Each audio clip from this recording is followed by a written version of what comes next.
ચલો આવી જાઓ નેક્સ્ટ. મોહિની બેન લઈ લો કોઈ પણ બે વસ્તુ. ઓકે, રબર અને સંચો. કયું પલ્લું નમી જશે? રબર વાળું. ચલો ચકાસણી કરો. રબર મૂક્યું છે એ પલ્લું નીચે નમે છે? વાહ, નમી ગયું. હા, તમે અલગ બે વસ્તુ પસંદ કરજો.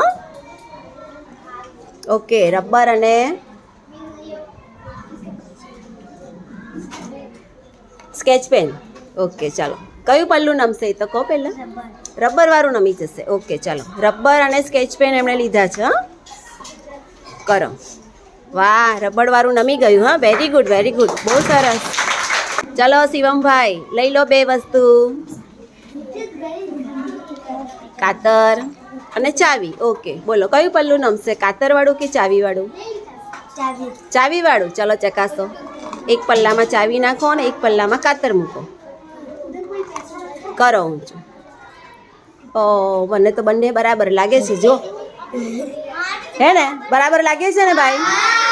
મતલબ બંનેનું વજન સરખું જ છે. જુઓ, ધારીને જુઓ, તમને સરખું જ લાગશે. જુઓ, એટલે જેટલું વજન ચાવીનું છે ને એટલું જ કાતરનું છે. પણ સારો પ્રયત્ન કર્યો. ચલો મૂકી દો નીચે.